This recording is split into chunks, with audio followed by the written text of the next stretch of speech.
Apologize for the delay. We had some technology issues here that hopefully are now resolved. This is a work session of the Portland City Council. Today's date is November 1st, 2022. Today's subject is housing stability. We're here to better understand some issues Portland renters are currently experiencing and discuss what tools we have available to address them. We know that housing stabilization is an important part of a comprehensive housing strategy and a topic that pairs well with other conversations we're having around increasing affordable housing production. I appreciate Commissioner Ryan for convening us today, and we'll pass it on to him to lead today's conversation. Good morning. Thank you, Mayor. Good to see you, everyone. Colleagues, I want to thank you for taking the time to be here today to better understand the landscape of Oregon housing and how it impacts us here locally and what we can do to keep Portlanders housed. Today, we are joined by my Senior Policy Advisor, Karen Jejan Chapman, Interim Director, Molly Rogers, and Interim Deputy Director, Matt Schabold, who's joining us remotely. And they're the two leaders in the Housing Bureau. I want to thank all three of you for all the time you put into this over the last month to prepare us for this session.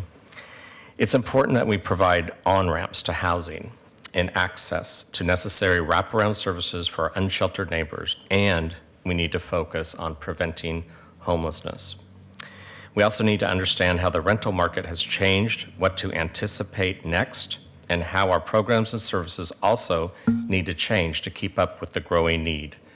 If they could put up the next slide, that would be helpful. So we're in a continuum, the housing continuum. It's not linear.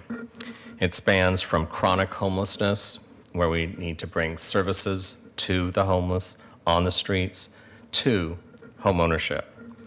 And many, depending on multiple circumstances, are vulnerable to being homeless at any time. Yet, the further you can move a person, a family, towards homeownership, the better.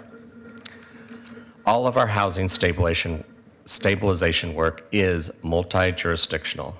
And if this has been probably the key takeaway in my less than 2 years in this assignment, our work intersects multiple sectors from the federal and the state above us implementing their policies to the implementation with our partners at the county, with the nonprofit and our profit providers.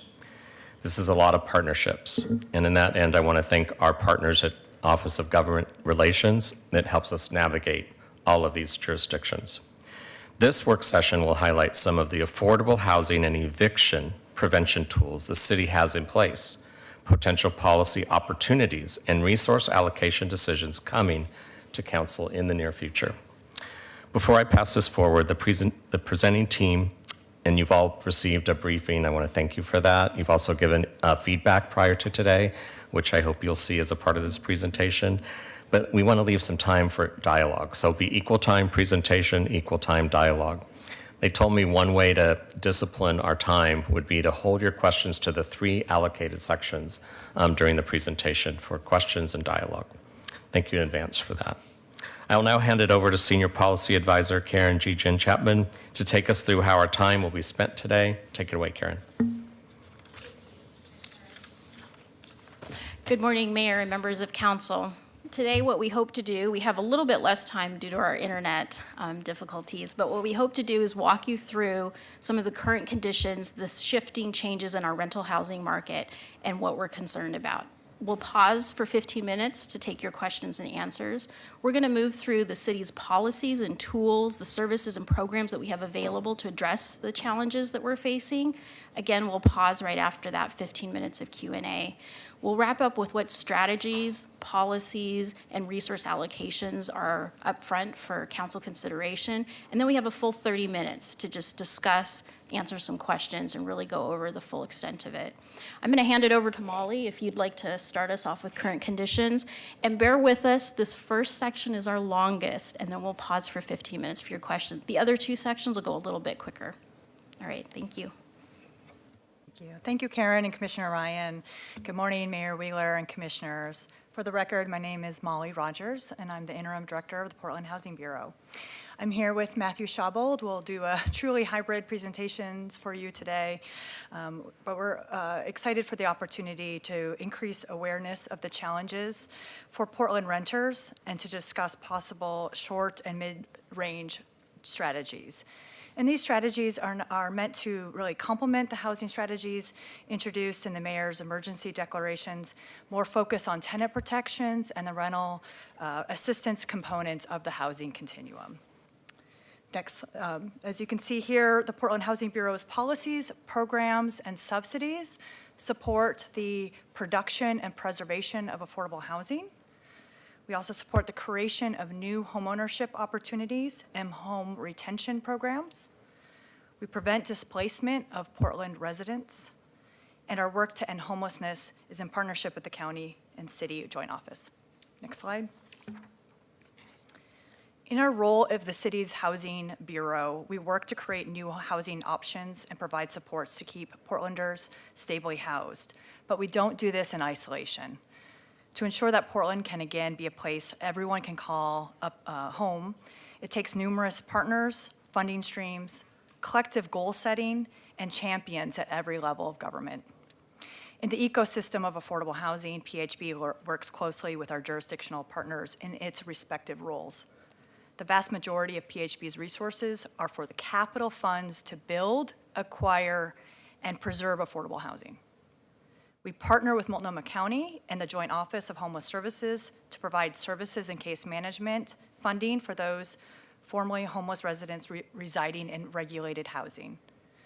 PHB also develops a single set of programs and policies with the county on our COVID response, ensuring equity and fairness for the tens of thousands of households who are served during the pandemic. Home Forward is the Multnomah County's housing authority, which agreed to commit federal Section 8 vouchers in Portland and Metro bond-funded projects to meet our 0 to 30% area median income goals. Home Forward has also been an integral part of our community's rental assistance deployment. Oregon Housing and Community Services administers the Low-Income Housing Tax Credit Program, which is the source of approximately 30 to 50% of our project's financing.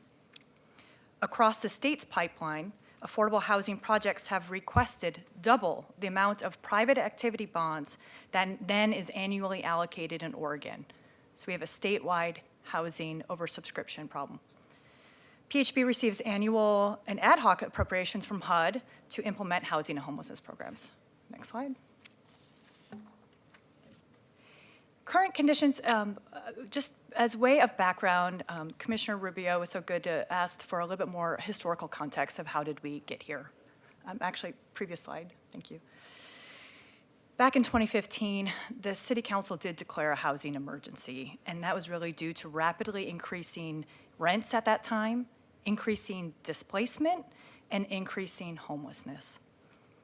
During 2015 and really 2020, City Council developed a series of tools to mitigate this crisis, such as 2 voter-approved housing bond measures, the adoption of inclusionary housing, increasing tax increment financing set aside from 30% to 45%, and implemented mandatory relocation assistance. And then 2020, COVID hit. which created seismic shifts in our housing marketplace between homeowners and renters. We saw more people move out to the suburbs, move out to the neighborhoods. We did see a decline in occupancy in our central city. And we also saw, though, unprecedented levels of policies and resources from our federal and state and local governments to respond to this crisis. Today, fast forward now, two and a half years later, we're in a very interesting place. It's a very, I would say, a bit of an unprecedented moment where we're not quite sure how these conditions are going to come together, but we see some similar conditions to 2015 when it was, the housing emergency was first implemented because of the way our vacancy rates are at this moment. They've come actually right back down to those levels.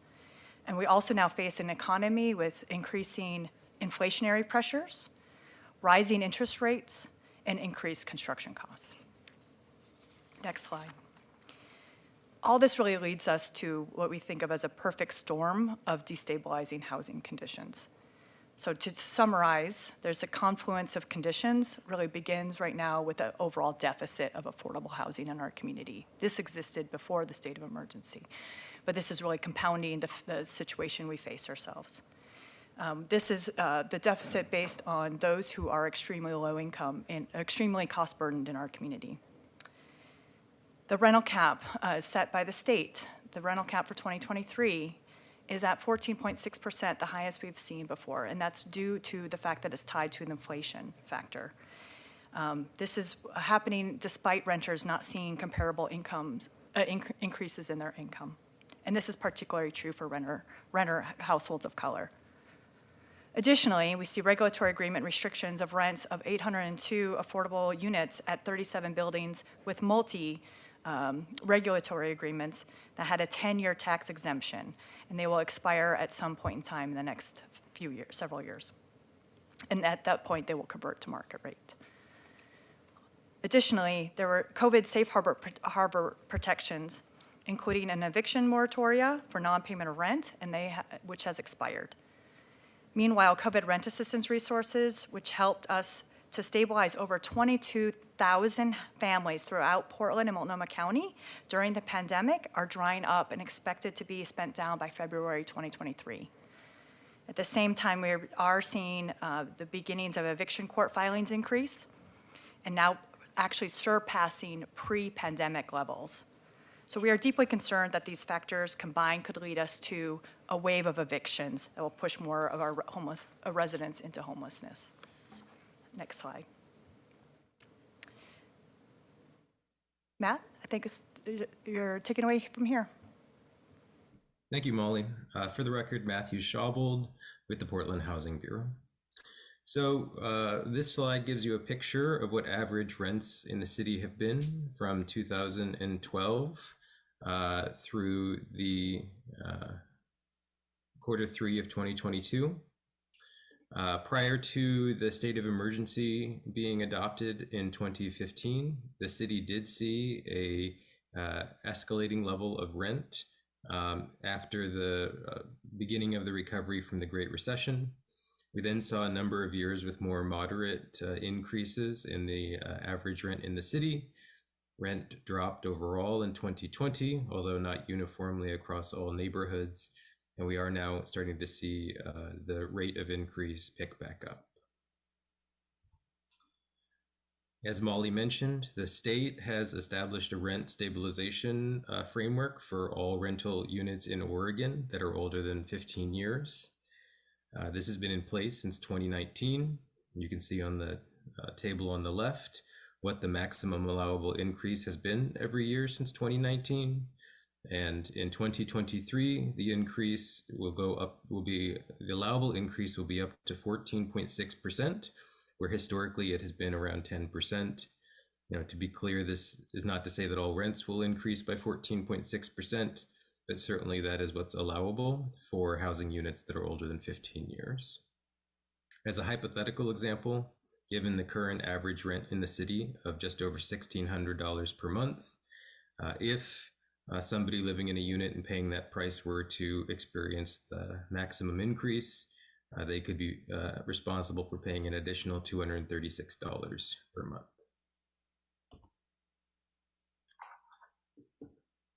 As Molly also mentioned in the overview, we've seen vacancy rates fluctuate over the last 10 years.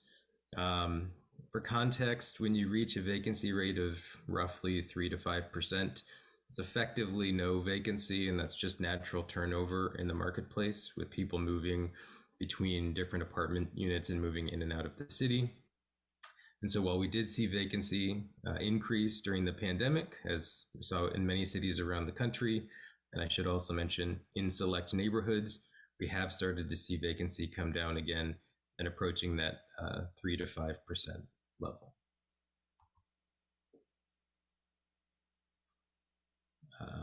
I think throughout the pandemic, the Housing Bureau was able to present council with the current status of rent non-payment across the marketplace and the accumulation of rent arrears that we were estimating that existed in the marketplace. This was due largely in part thanks to the Census Bureau, as well as Multifamily Northwest and Oregon Housing and Community Services. All three entities were conducting fairly comprehensive surveys across the marketplace. Those have started to wind down earlier this year. And so in preparation for the work session, in order to try and give a snapshot of what we're seeing in the market, we surveyed our affordable housing providers. And so we were able to reach out to just over 3,500 units in 58 buildings across the city, which is about a quarter of our regulated portfolio. And what we have discovered is that, prior to COVID, the payment rates were about 97 to 98%, and they are still hovering around 92%. And so that is still lower than pre-pandemic. We did see, I would say we were seeing about a 10 to 12% non-payment rate during 2020 and 2021. And so 8% is better, but it is certainly not where we were prior to the pandemic. This graph gives you a visual representation of FED court-filed evictions in Multnomah County. To be clear, to make sure that we're all on the same page, and for any members of the public watching, there is no comprehensive data source in Oregon or Multnomah County on non-court-based evictions. So we use court-based evictions as a way of complementing our other information and data sets to understand what's going on in the marketplace. The three lines that are clustered in the 400 to 500 range were the monthly eviction filings, monthly FEDs prior to the pandemic, and the years prior to the pandemic. Obviously, in 2020, we saw a significant drop in the number of FED filings as a result of various tenant protections that were established at the federal, state, and local level. You can see in the light blue, as the number of filings step up, they roughly correspond to the expiration of a number of tenant protections. They were layered in by the levels of government, and even at the state level, there were different levels of protection that rolled off over time. And then the darker blue line is 2022. June was one of the most significant last protections to roll off. And we did see in July and August that the filing rates, it surpassed the pre-COVID levels. And the final pandemic protections expired at the end of September. This graph gives you a picture of what the judgments look like on those eviction filings. And so you see data through September here. We don't currently have a complete data set for the pre-pandemic eviction judgments, so we can't present a comparison, but we did want to show that, as would be expected, as the filings have increased through the pandemic and into 2022, we are also seeing the eviction judgments increase as well. Okay. That'll pass it back to Molly. Thanks. So in Portland, 47% of households are renters and 53% are homeowners. While this may seem like a near even split, renters and homeowners in Portland differ sharply in income and race.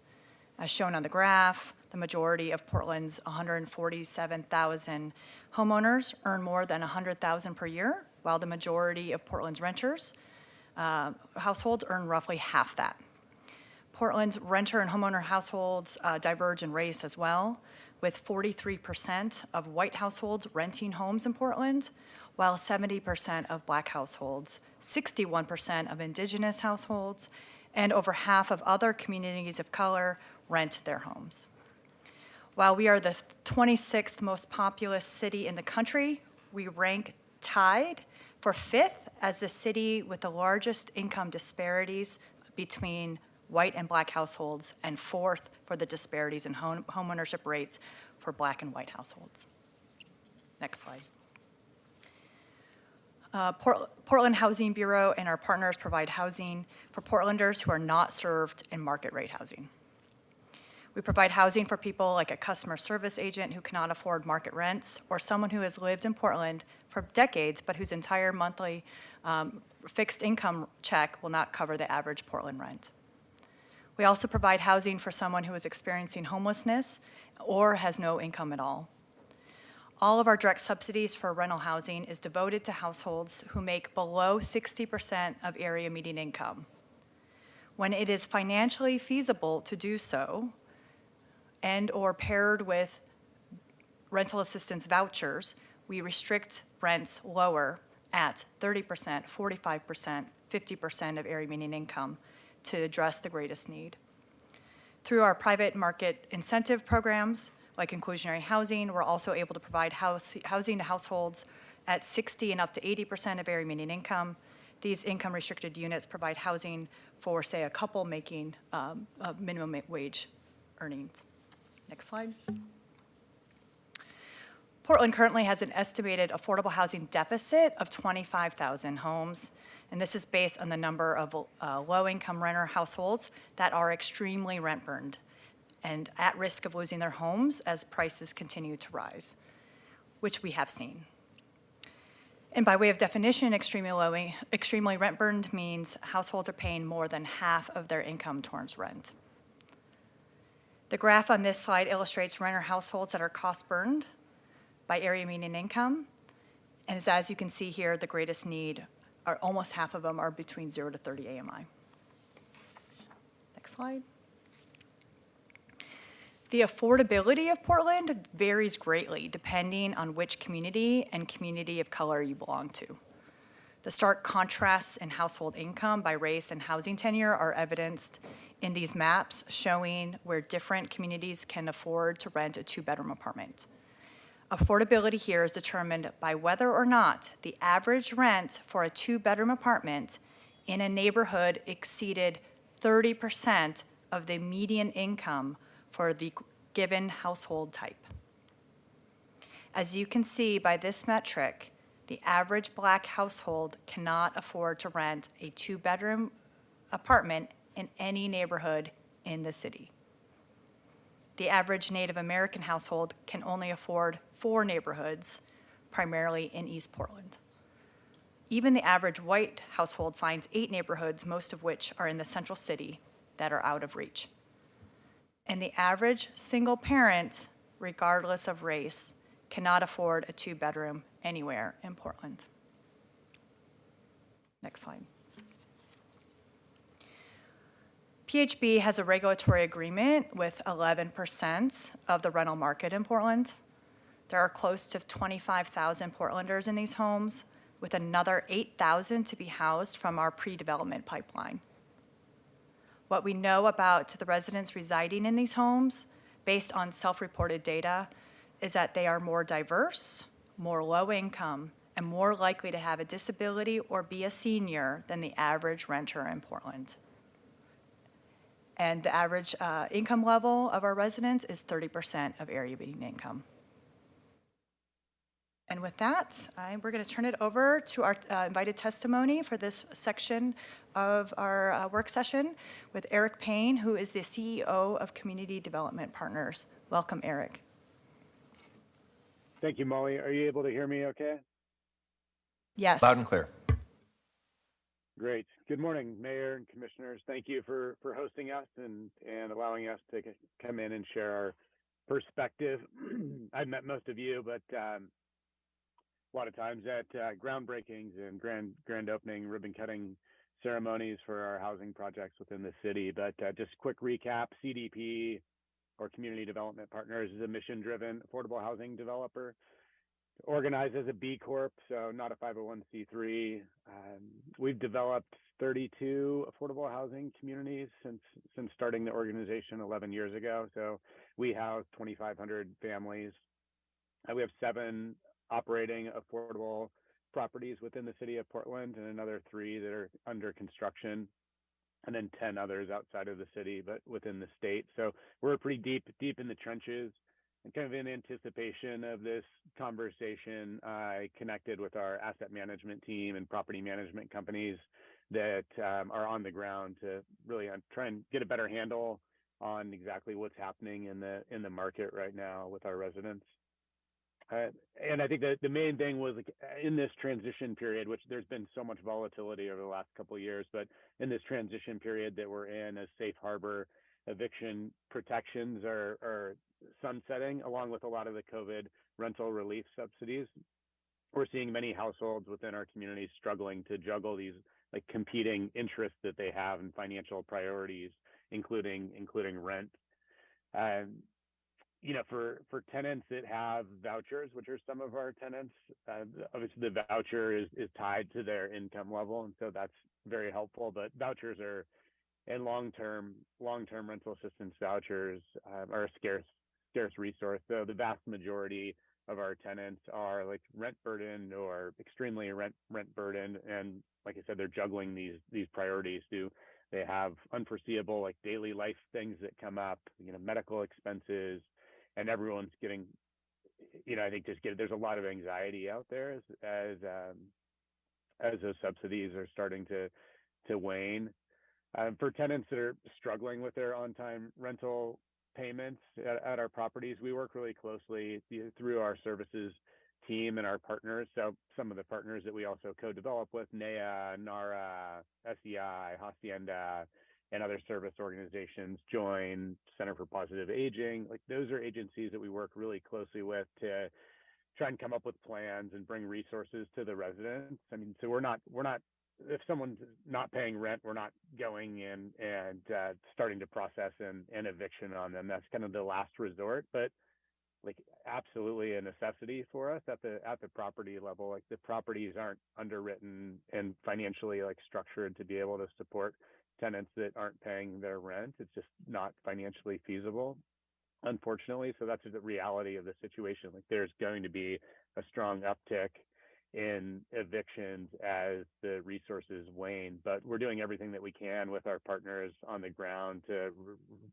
really make sure we're covering bases. Like every stone is being turned to try and find ways to match the tenants with these financial resources. And then also like we're in the process of like behavior modification, trying to take this transition period to work with them on getting prepared to have to pay rent again. You know, I think one of the questions that we talked about before this was what we're seeing out in the market and obstacles to housing stabilization. And I think the main thing our team came back with was just the lack of available affordable units in the market. Vacancies really low once again, and there's just not enough stock out there. I know Commissioner Ryan's office is working really hard. I've been on DRAC calls and hearing about process improvement. So that's one of the things that from our development team perspective came up, is just speed from the time that we can get funded to when the project can actually like break ground, and just working through reducing the time frame on land use and permitting approvals. Deploying funding, of course, like, you know, we need to act like it's an emergency. So when funding's available, I think getting the funding deployed as quickly as possible is really important, because no matter what it takes, you know, it's taking us a year, sometimes a year and a half, depending on the process, from when we get funded to actually breaking ground on a project. And then depending on the project timeline, a year to 2 years for construction, just depending on the scope. On our properties accessing rental assistance for our tenants, I talked about our service organizations helping us and the Home Forward, Home Forward bringing in some permanent project-based rental assistance is really helpful. Let's see here on the short-term subsidy. I think it's just strengthening those partnerships that we have in the community, working with the housing authorities like Home Forward in the case of the city of Portland, and then looking at other, not just the straight rental subsidy, but also utility assistance resource, financial plans, and so we're working on those with our property management company. If before that last resort of going to eviction, we're trying to work with tenants on payment plans. And then I think on the collection side, that was one of the slides that came up. Our collection rate for this year has been 94% in Oregon on our affordable portfolio. And that is better than it was at the very beginning of COVID, but not nearly what it was pre-pandemic when collections was closer to 98. It's been really kind of lumpy to track collections during COVID because our data is not split into like what tenants have paid and what's been paid by the rental relief subsidies. And so the 94% collections that we see is like a much rosier picture than what's actually being paid by tenants. We may have something in the like 80% collections from tenants, and then the other 14% that we're seeing is coming from rental subsidies. So I think everybody's anxious about what's going to come to pass here in the next few months as more subsidies continue to fall off.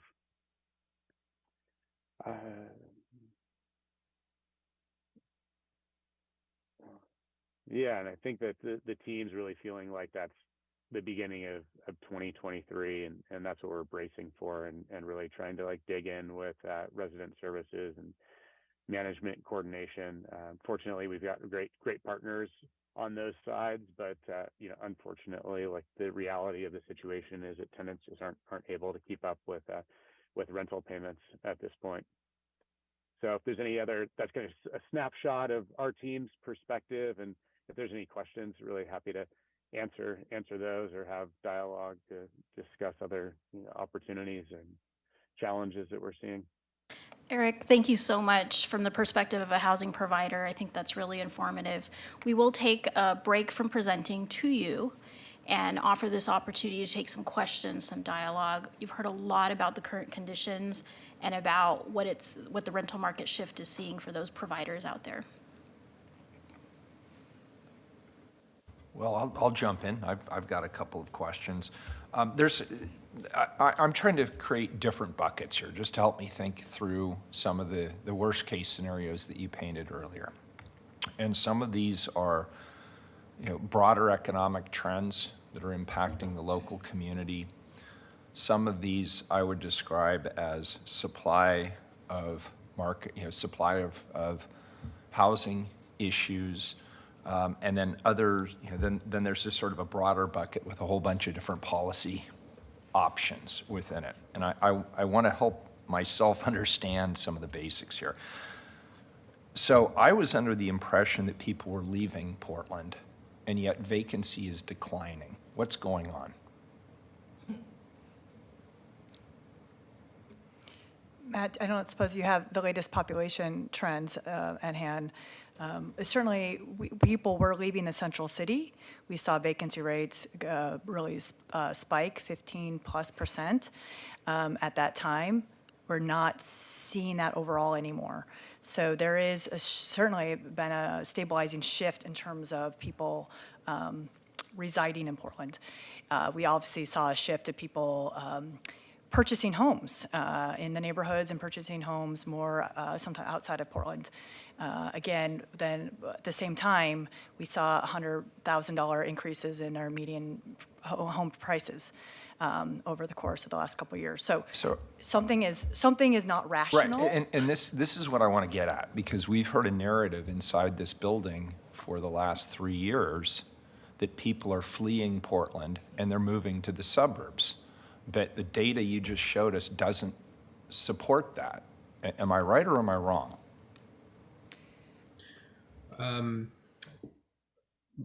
Well, you're right, Mayor. The data would, so population has declined in a lot of municipal areas in cities just before and through the pandemic.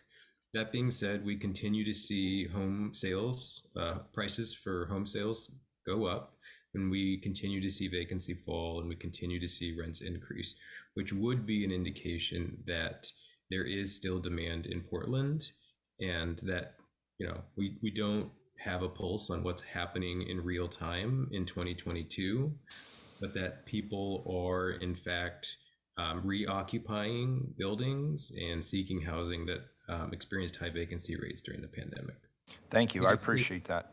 Mayor, if I can just yeah, go ahead, on Matthew. that, what we did see in the pandemic is a lot of the city did not experience high vacancy. It was primarily concentrated in the central city and the surrounding neighborhoods, where we did see vacancy increase significantly, but a lot of the surrounding neighborhoods and outer neighborhoods saw their vacancy flat or actually decline. And so I think it's a more nuanced analysis that would be needed than what we read in the press headlines. Good, and I appreciate this analysis very much for obvious reasons. Just a clarification, the average rent information that you provided, $1,600 per month is the average rent. The average rent of what? Is that all units aggregated, all sizes aggregated? It's all sizes aggregated through CoStar, which is the largest data gatherer of the rental market that we've gleaned from. So it is all different bedroom sizes. We do have a slide, if you're interested, that shows the average rent by bedroom size. I just just needed to clarify on what that was actually referring to. So that's what I figured. I just wanted to make sure I was understanding that properly. The multi-exemption, 10 years, you mentioned that 802 units are expiring. Can you just hypothetically sketch out for me what an extension of that might look like? Or if it's even feasible? Certainly. So one thing we are exploring is the legal feasibility of being able to extend a essentially it's a tax abatement. So they got, the developers for new construction got a 10-year tax abatement for a 10-year affordability period. So we're calling it sort of the 10 for 10. And that was a statewide program that really Portland utilized and did bring in some voluntary units of people restricting those units for those 10 years. What happened, we're going to get into more of the nuance of this in our next section of the presentation, but there could be the possibility of extending those for another 10 years, and our hope would be then we would be aligned with our inclusionary housing program, which offers 99 years of affordability. So this is the old MULTE. This is a program that no longer exists. When inclusionary housing passed in 2017, we modified MULTE so it totally matches now inclusionary housing. We just have these legacy properties that got vested prior to those changes in 2017 that we're now dealing with, and those are going to come, they're going to roll over the next several years. So it's not like it's going to be a spike per se, but it's going to be, they're going to be potentially up to 800 units that could lose their expiry. And what happens is then those rents could go straight up to market. And our rents in the affordable realm could be anywhere between, on average, are about $300 less per unit, depending on bedroom sizes. So that is an immediate spike in potentially in their rents.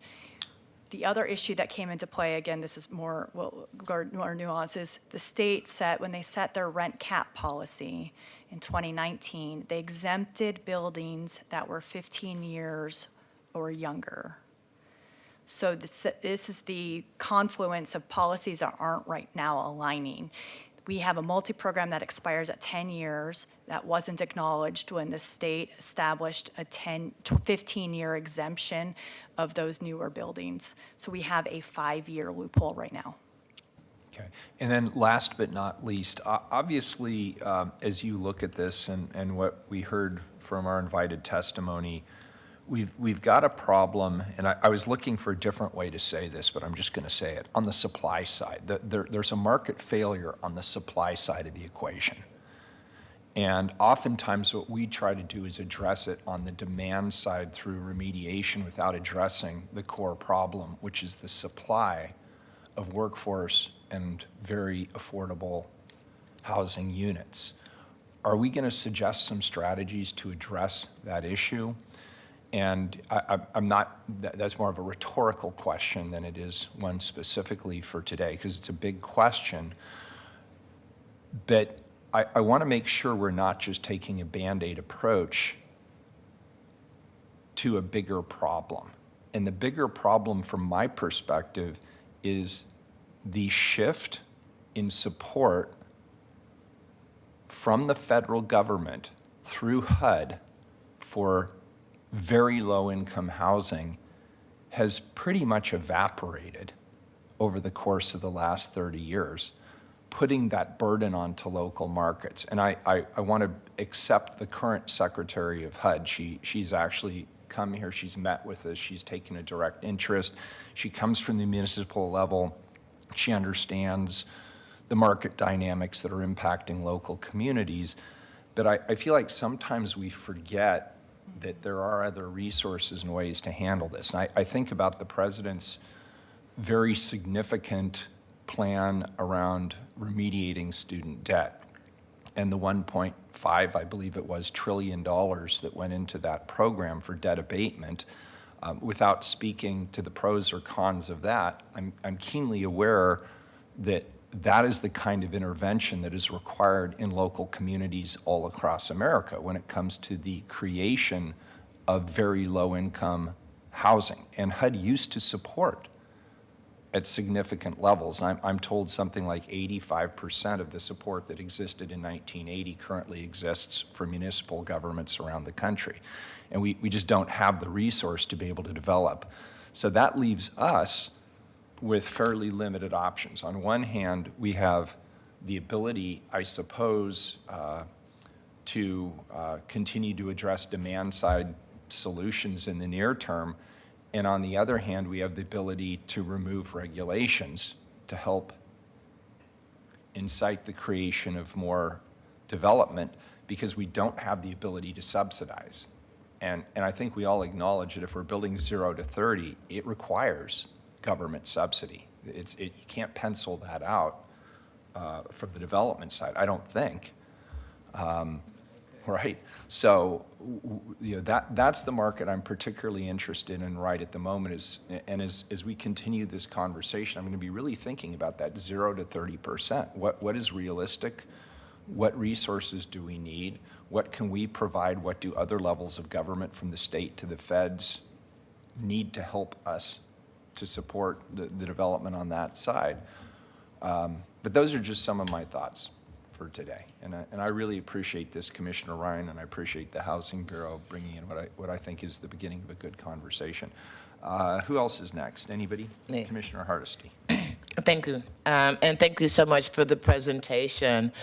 I guess for me, I just want to go back. So we have, you have said that in the old MULTE program, 802 units, anticipating about 1,600 people could possibly be houseless because of a state policy that thought people would only be poor for 10 years and move them into housing that was not stable or long-term. So I'm curious, what do we do with that particular problem? Yeah, it's a problem to be addressed at the city and the county level, certainly. We can provide another multi-extension program. It'd be creating a new multi-program to extend that affordability and those restrictions on those units. We can't do it alone. It takes the majority vote of this council and the majority vote of the Board of County Commissioners. In a school district, Portland Public Schools as well. Is that right? Aren't they also impacted by the tax break? Jurisdiction. Commissioner, they are. The statute requires that 51% of taxing jurisdictions approve the multi-program. Got it. So I guess my question is, the multi-program today, This is the old one we're talking about. This is the one that's expired.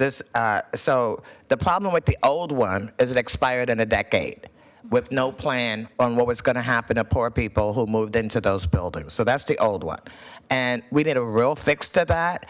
And it sounds to me like another 10-year tax break with the return of 99 years as an affordable unit would be good. Is there a way we can make that happen, or is that a voluntary system that we're encouraging landlords to sign up for? Yeah, I don't believe there's any authority that the jurisdictions have to enforce, but certainly I'll let Molly and Matt lead into how do we create that voluntary program to get these buildings Well, no, I want to know how we make them do it. I don't care about a volunteer program. I want to know how we change the law to make them honor their commitment around low-income housing. Matt, do you want to talk about the Matt? preemption issue? Yeah, thank you, Commissioner. You would need to make some modifications to state statute around rent increases for buildings that are 10 years old. And How did that slip in? How did this slip in, that sentence get slipped into the state law that actually exempted buildings that were 15 years or less? And is that the old MULTE or is that the new MULTE? So the 15-year, the state statute around rent stabilization is not specific to multi or market rate housing. It simply was a negotiation in Salem amongst the legislators in the Senate and the House, and what they landed on for their rent stabilization framework, I assume it's because it had the votes to pass, was that all units in Oregon would be subject to rent stabilization unless they were 15 years or younger. So if the city was interested in general for rental units across the city, or specific to the units from the old MULTE program, in limiting the rent increases that could occur each year as they phase out of the program, we would need a change to state statute because we are preempted from establishing a local rent stabilization program. And so the 5% rent cap that the city of Portland passed, how did that end up becoming a tie to inflation? Was that a Salem action that took place? Did Salem override the city of Portland? So the 5%, Commissioner, that's a good question. So the Bureau and OHCS, but the Bureau and the city specifically in 2018 was seeing large increases, potential increases in regulated affordable housing rents. And so the Bureau enacted a 5% rent increase cap for its programs, its projects. I think what is less well known is that 5% cap applied to projects in the future, not retroactively. So at the time, we had over 10, 11,000 units that were regulated. And because the city doesn't have the authority to retroactively modify these affordability contracts that have been executed over many, many years at the city, we could only apply that 5% rent increase policy to new buildings and new units that the Bureau financed or created through our incentive, or through that we financed from 2018 moving forward. So we have explored the possibility of trying to require it retroactively, and we have learned that unfortunately the regulatory agreements, the affordability agreements we have prior to 2018 are executed contracts, and we don't have the authority to retroactively apply that requirement. We extended a lot of permits during COVID because developers were stressed out that they couldn't build the things they wanted to build. And we did that as a courtesy. I'm wondering whether we should actually go back and review all those extended permits and make sure that if we're actually giving developers subsidies or whatever, it's actually for housing people can afford to live in. And so I don't know what's happened with Commissioner Ryan and Commissioner Mapp's 2 years of planning to make development better. But I think this is a time that we have to play hardball. I don't know why we're trying to appease developers who aren't building housing people can afford to live in. I think we should be going in the opposite direction and actually reviewing all those pending ones and actually cutting the deal. Do you want to build here? This is what we need. Do you want to help us get what we need? If you don't, we'll go after somebody else. So I'll stop and wait for the rest of the conversation. Thank you. Thank you. I'm going to let Commissioner Mapps jump in a minute, but I just want to clarify something because there was a lot there. Yeah, a lot and going I appreciate the discussion. That's why we have work sessions, is to provoke discussion, and you have. The MULTE program, just so we're clear, is different from the RELO program, and it's different from other programs. And I just want to be clear that if we change the MULTE program, we're the ones changing the rules.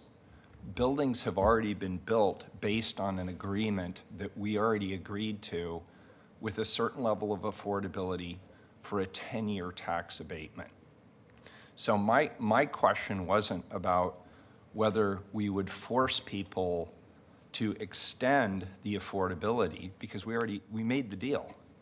And so if we change that or force them to extend the affordability component, we are the ones changing the rules. And I realize I sound like an economist when I say this, but if you want capital invested in the city of Portland for the purpose of housing, you cannot change the rules midway. That would absolutely cause people to make other investment decisions over the long run, and I would be very concerned about that. Now, as an option, I bet a lot of people who agreed to work with us under those terms would gladly extend their rent protections, their affordability protections, in exchange for an extended tax abatement. In other words, the deal that we agreed to, I'm sure many would, maybe not all, but many would probably readily agree to an extension of those terms. And we should at least consider that as one of the many options that'll be on the table. That was just my thought. I wonder if that's true. I mean, if you told somebody they could get a 10-year tax break, and we know the multi-tax break is very minimal, right? It's not a make or break thing for any developer to get that $20,000 tax break on those units. What I find interesting though is that's just not true. We noticed in this property, the Prescott, that the owner sold the building, and the new owner immediately started trying to raise the rent 50%. We don't have those kind of landlords here or builders here that are going to do it out of the kindness of their heart without regulations to make sure they do it. And the last thing I will say... That's different than the MULTE. I wanted to really clarify that the MULTE program is a very different program than what... Well, which multi? We had two. We had one that's expiring and got 800 tenants about to lose their housing. Is that the one you're talking about? I assume that was the 10-year tax abatement program in exchange for affordability at 80% AMI. Is that correct? That's right. That's the old multi. Just to clarify, we do get requests from some of these developers who have asked to extend the multi if given the opportunity. Okay, Now, we well, don't have a program. We don't have to solve this here No. today, but I just wanted to be clear that when I was talking about the multi, I was talking about a very specific program that we have in place, and I didn't want it conflated with other With the other stuff. parts of the discussion. But that multi no longer exists. The one that you're talking about renegotiating does not exist anymore. We have a new multi. In lieu of the multi-program, the old multi-program, we have mandatory inclusionary housing, which replaced the former incentive that was voluntary and opt-in. Right, but there's no reason why, as an option, we as a council could not extend. That's definitely an option on the that table. agreement. And the great thing about this discussion right now is you all have kind of skipped a little bit ahead of us, because we're going to get into that in section 3. Let me get to You're all very patient. Commissioner Mapps, Commissioner then Mapps, Commissioner yeah. Ryan. Commissioner Mapps, thank you for your forbearance and your patience. Oh, sure. I appreciate the conversation. I know staff today wants us to explore issues beyond the old multi. So I won't try to go too deep here, but I do have a couple of basic questions that some clarification would help shape my thinking. So I have a question to staff on the expiring multi thing. Those 108 or 802 families that are going to see their subsidized housing perhaps change in the near future. Would those folks be eligible for a rental assistance, perhaps? Thank you, Commissioner. They would most likely be eligible for rent assistance. That being said, we anticipate that the COVID rent assistance program will be fully spent out by early next year. And so they would need to engage with one of our emergency rent assistance programs that we had prior to the pandemic and that we will have after the pandemic resources, which are usually fairly oversubscribed. Okay. Do we have a sense of how much that would cost? Let's say, as of today, I'm very concerned about these 802 folks who might see their rents jump up dramatically, and I'm willing to increase council's funding to help keep those people in place. Do we have a sense of how much it would cost for a year to keep to provide, let's say, a $500 a month subsidy to these 108 or 802 people? Under a worst case scenario where this is very hypothetical. Yeah. Under a worst case scenario where every household across the 802 units would potentially not be able to afford a $400 to $500 a month rent increase, you were looking at between probably around $350,000 to $450,000 a month. A month. Yes. And we can do, maybe that's about $5 million a year, something like that. Yeah, sounds about right. Okay. Is that a good value? Let's say I just want to, one of the things I want to do as a member of council is to prevent people from tipping over into eviction. And for about the cost of $500 or $5 million a year, we can kind of keep these people in place. Do you have I know you probably need time to think about it more deeply, but is $5 million to stabilize these 802 families basically a good value, or roughly what we would pay for similar issues? I think how I would answer the question is based on the policies that exist currently based on decisions of this council and prior councils, which is that outside of the COVID environment, the city has traditionally prioritized emergency rent assistance over a 12 to 24 month period of time for people at the highest risk of experiencing homelessness, because the demand for emergency rent assistance has always exceeded supply.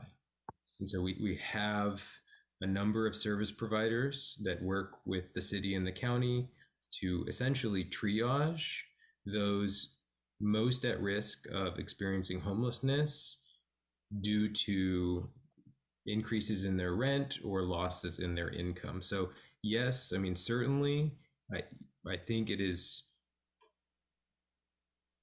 $5 million to stabilize 800 households over a year is a good investment and a good value statement. It's probably not dissimilar. Again, I would want to check the data. It's probably not dissimilar to what we as a city have done for many, many years, even prior to the pandemic, but I think, at least for me, I would recommend creating a structure that, unless there are enough resources for all who need it, that yes, prioritize those most in need first. I would just add to that in terms of the different, we will get to some strategies and solutions. But what we're presenting to you is if the state re-looked at that 15-year exemption, that would solve this issue. A. B, if we renewed MULTE, that would also resolve this issue, but that's a voluntary program. So it doesn't, it's not a panacea. But 3, rent assistance is sort of that third, in terms of cost effectiveness, is that third option. We're always having to balance out the fact that we talk about a five-year gap in terms of protections. So the question we always do with rent assistance, how long do you support someone while they're increasing their income? And we just see an overwhelming amount of need because of the level of rent burden we see in this community. Mayor, with your permission, I think we've got tools and strategies, and yeah, we're so kind of let- jumping into solutions. Sure, so Commissioner Mapps has a couple more questions. Let's get through Commissioner Mapps.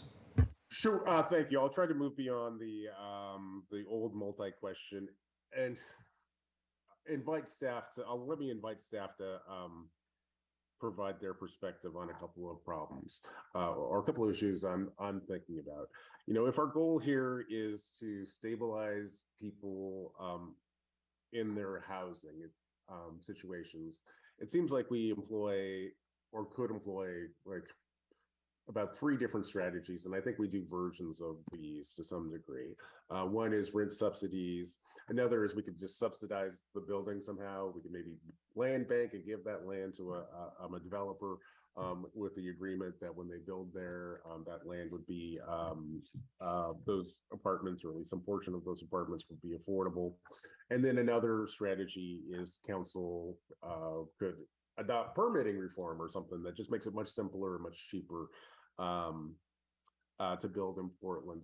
Do you have any sense of which of these strategies? I know I recognize they're not mutually exclusive, but does staff have any thoughts on which strategies are most cost effective? And even if we're not concerned about cost effectiveness is not our primary concern.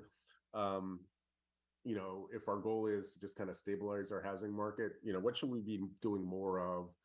What should we be doing less of? You know, today we're kind of talking about rent subsidies, but you know, we're at some point we'll also have conversations about land banking, and certainly Commissioner Ryan and I are working hard on making it easier to build in Portland. Yeah, I know that's a big one. If any staff has thoughts on that. May I suggest, Commissioner, that we tackle your very meaty question, but very important one, as we go through the different tools that we're exploring and some proposed strategies, and I think it will lend itself to that discussion. Absolutely, that sounds like a great transition. Thank you. Okay, going back to our slide deck. All right, Matt, if you'll cue us back up. And we do have invited testimony from Metropolitan Legal Defenders who will share with us right after this section. So we're going to move through this fairly quickly. It was a perfect segue, Commissioner Maps, for their next slide around current tools. I think you pretty much did this slide for me. Next slide, Matt. Here we go. Here are the different tools we do have in our toolbox. And just as you all know, Portland is a national leader in deploying the vast majority of tools offered it. We do provide direct subsidies to do regulated affordable housing. We're one of the very few communities, if not the only, that does a 99-year affordability agreement. And that's the best way to address the market failures of not just private developers are not just going to build housing for 0 to 30. We also do in development incentives of those private developers. We offer bonuses and incentives for them to do regulated affordable housing. We look at inclusionary housing as the mandatory program that is takes advantage of our private marketplace to provide a subset of those units at affordable. And of course, we do the land banking, and we transfer, often when we do developments, we transfer that public land to a nonprofit or a for-profit that is building the affordable housing on top of it. There's rent assistance. As COVID brought in an exceptional amount into our community, but we did have local programs that existed prior to that. Also, tenant protections. There's federal, state, and local tenant protections. The local ones, just to highlight, really is our mandatory relocation assistance program, which is addressing some of the issues we're seeing when people do rent hikes now. That is there to help offset some of those hikes now. And we've also used some ARPA money to do eviction prevention and defense programs, and we have someone who's going to testify related to that. And then, of course, we do land code and laws to increase density that helps with our overall supply, something like residential infill program. Next slide. Since the declaration of emergency was established in 2015, the city has had its highest affordable housing production in its history. So we've opened up more than 3,473 new units of affordable housing since then. Nearly 40% of these units are deeply affordable to families who make little or no income, deeply meaning 30% or below of area median income. And in total, more than 6,500 people who've been housed.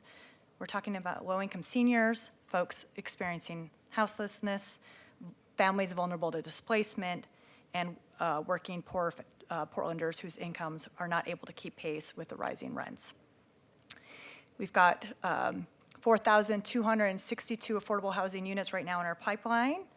1/3 of those are going to be restricted at 30% and below AMI, and 37% of them are going to be family-sized.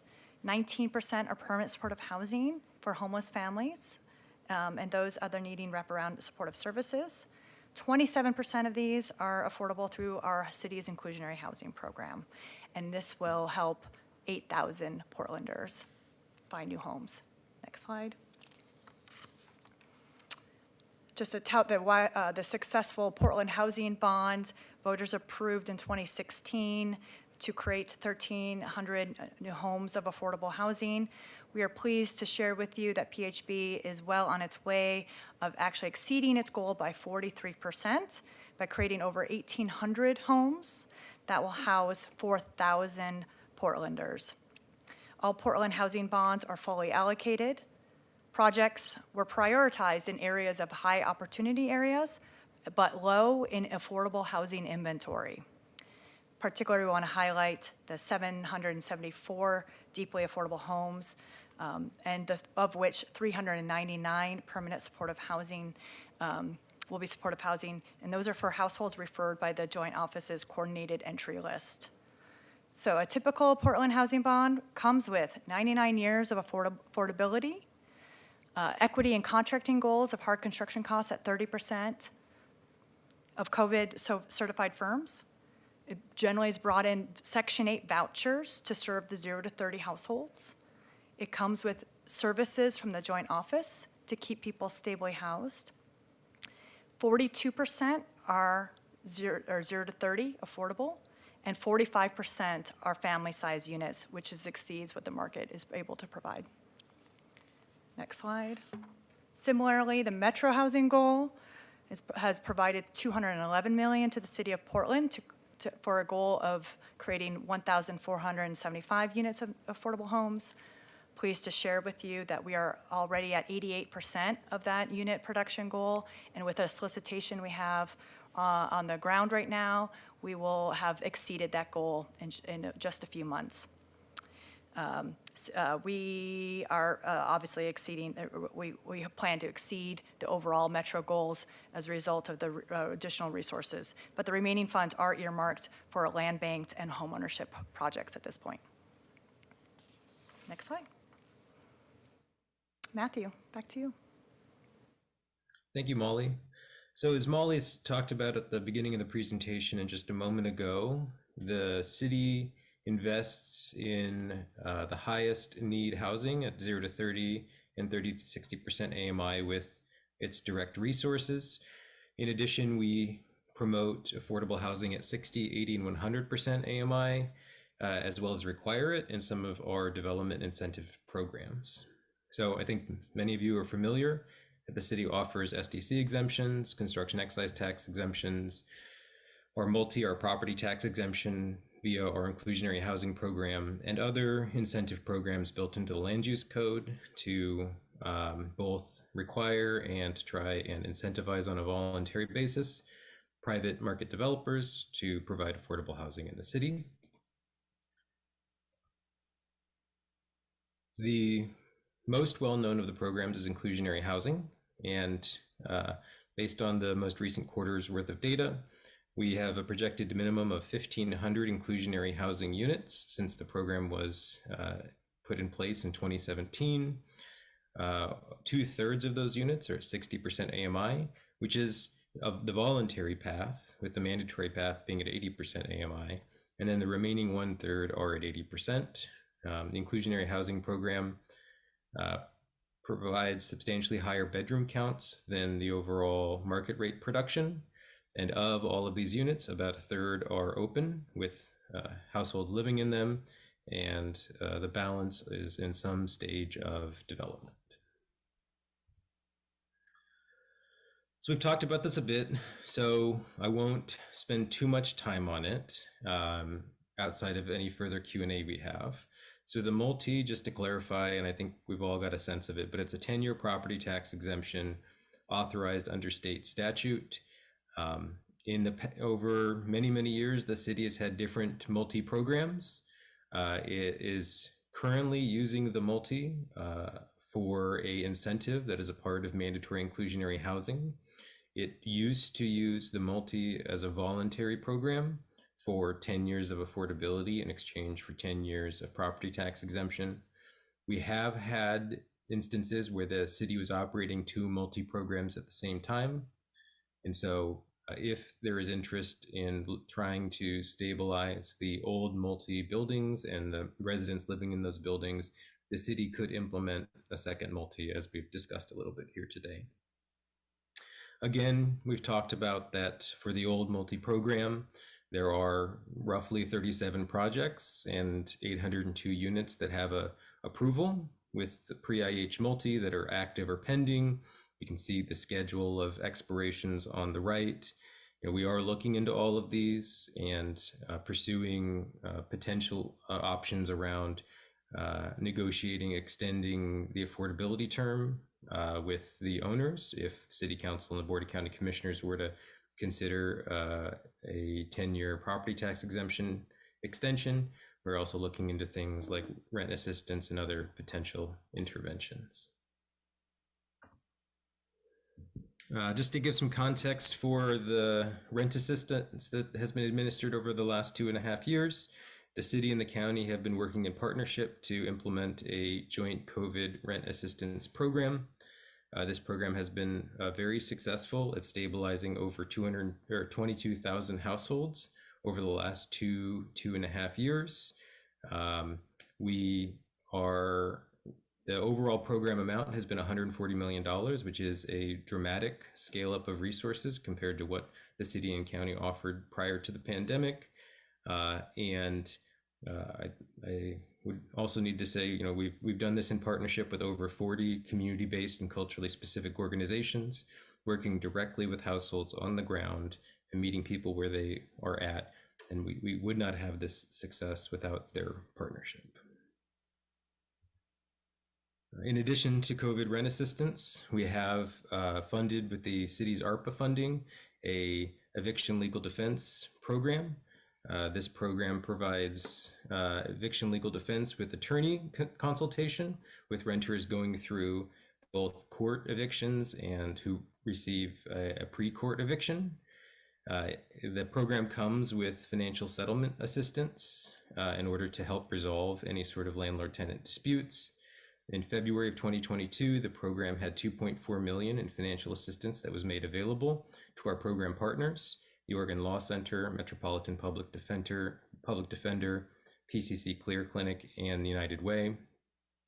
The monthly spend rate on the program for June through August was about $250,000 a month, which is significant, which just speaks to the need that we're seeing in our court system. As of September 1st, the program had served 261 households. And as of the middle of October, we had about $800,000 remaining. And so the program partners have come together and are working to triage the remaining funds in order to try and extend the life of the program, because we know that eviction legal defense is important, but that it is most successful when financial settlement assistance is also provided. And then finally, just to give an overview of the status of tenant protections, both in Oregon and in Portland. We've talked a lot about rent stabilization, which was put in place in 2019 via Senate Bill 608. Molly has mentioned that many of the COVID tenant protections have expired. All of the COVID tenant protections have expired as of October 1st of this year. The most recent legislation that put those in place was Senate Bill 891, which provided safe harbor tenant protections for households going through a COVID rent assistance program application process. It required 10-day notices for non-payment of rent and repayment windows. And it required that landlords accept rent if a renter is able to get the rent together on or at before or at their first appearance in court when an FED was filed. Locally, the city has mandatory relocation assistance, which was put in place in 2017 to provide funding for renters who can't afford rent increases or who experience no-cause evictions and need to relocate. As we've talked about, PHB put a 5% cap on rent increases for direct funded projects. I should mention here that while we have looked into whether or not that could be applied to mandatory inclusionary housing units, we don't believe it could, given that that's a mandatory program and could be construed to be in conflict with the state's rent stabilization preemption. Some of the challenges that do exist across these protections at the state level. So we know we have a gap between the old MULTE program and when the 10 years expires, and then when rent stabilization kicks in at year 15. And with our local protections, the relocation assistance amounts have not been changed since 2017, and the buying power of those payments has been reduced. So with that, we have one of our great partners with our eviction legal defense program, as well as other programs and services offered by the city and the county here today. And so Lexi Slaughterback, thank you for being here, and I will pass the mic to you. Thank you so much. Good morning, Mayor Whaler and commissioners. My name is Lexi Slaughterback, and I am an eviction defense attorney with the Metropolitan Public Defender's Community Law Division here in Portland. We formed community law in 2016 to help low-income folks access economic and housing opportunities, and generally just to expand access to counsel throughout the community. We use a variety of legal tools to do that, but two that we'll focus on today, of course, are eviction prevention and eviction defense, because we recognize that secure housing is a critical component of stabilizing marginalized communities here. In the summer of 2021, that's when we created our eviction defense specific team in partnership with Multnomah County as a whole. But then this summer, as of August 1, we also partnered with the city, where we help Portland tenants specifically. Since July 2021, our team has advised and represented over 600 tenants in Portland and Multnomah County combined. It's about over 110 in just 3 months for the City of Portland program specifically. To be frank, eviction defense is not glamorous. It's relentless, it's fast-paced, and often it's extremely defeating. But of course, it's vital to the safety and stability of our communities, which makes Portland's eviction legal defense program so crucial. Many of my clients have no safety nets at all. They have no funds to move. They have no place to store their belongings if they get kicked out, or friends that they can stay with temporarily. Frequently, they express that our office is the last thing that stands between them and being on the streets. So there's no mistaking that Portland's eviction crisis is intimately entwined with our homelessness crisis as well. Matthew went over this briefly, but several temporary protections kept tenants housed throughout the first couple years of the pandemic, despite the financial hardship many of our clients saw during that time. As the protections ended, we saw that the number of evictions increased, and exponentially so, after the bulk of the Oregon's tenant protection sunset on June 30th, 2022. The Senate bill itself actually sunset September 30, 2022, but the substance of the protections ended earlier than that on June 30th. Oregon's legal eviction process is intentionally very fast and very quick turnarounds. Anecdotally, we see that tenants can be evicted and displaced in less than 2 months. That's how short the eviction court process can be for some folks. Before June 30th, with all of the protections intact, I was able to at least slow that process by asserting the tenants' rights that were provided to them and allowing rental assistance organizations the much needed time necessary to issue the funding, which also in turn allowed me to work out agreements with landlords that felt more balanced and more tenant friendly. However, once the protections expired in June, I found that the dynamic of my position quickly shifted, and it became a race against the clock to just get rental assistance before the court process concluded. As Matthew mentioned, there's no obligation for the landlord to accept past due payments past the notice period. So that's part of where that race aspect comes in.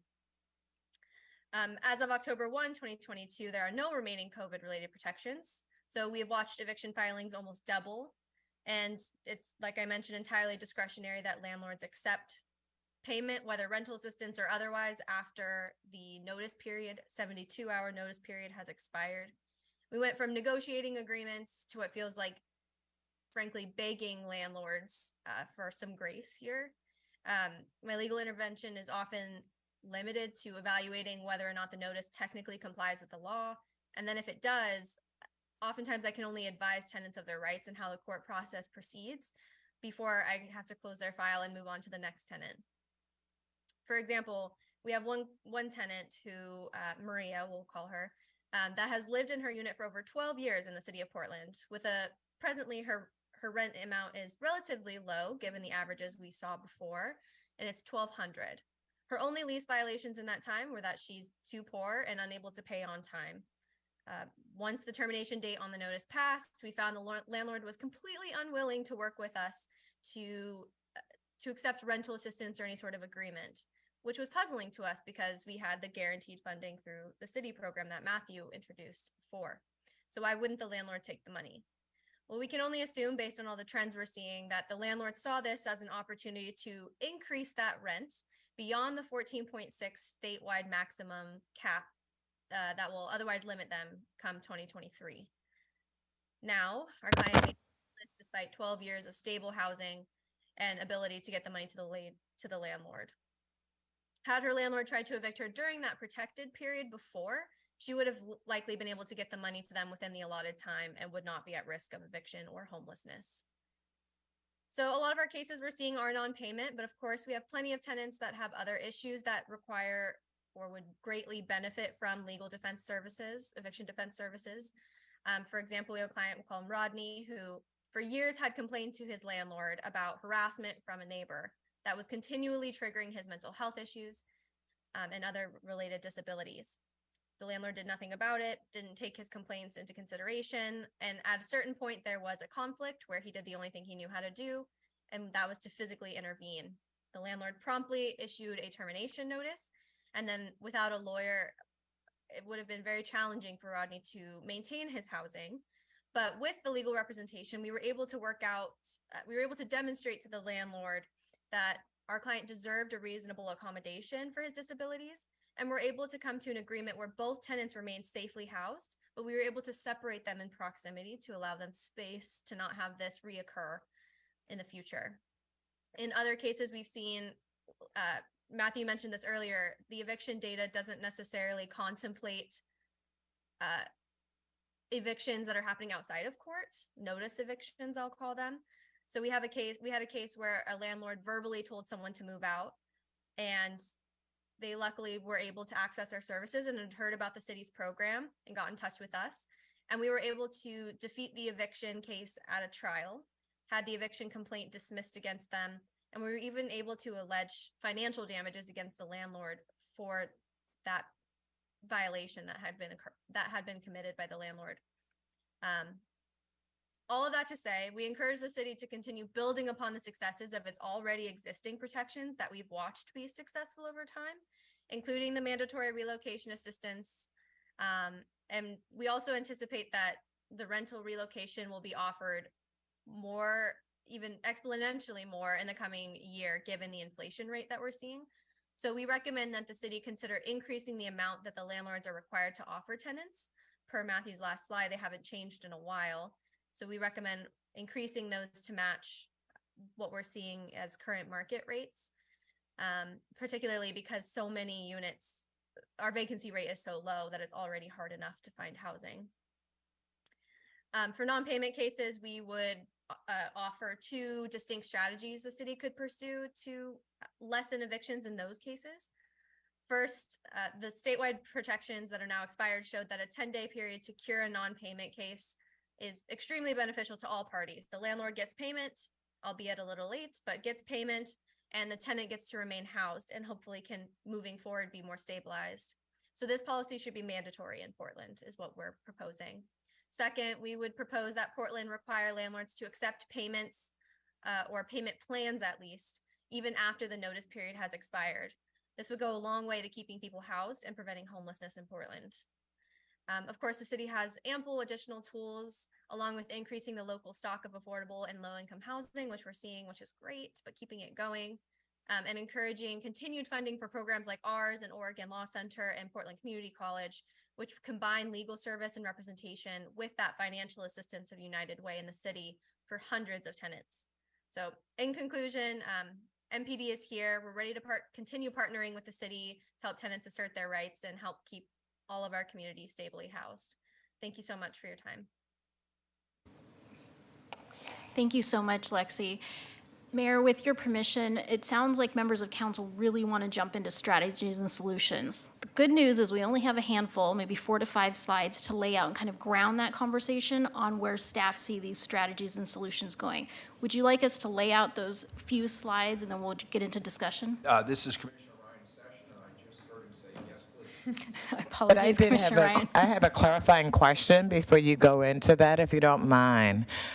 You said there were 802 units, but your website says there's 1,800 units that the MULTE is expiring over the next few years. So which number is accurate, 1,800 or 800? Well, I can't speak.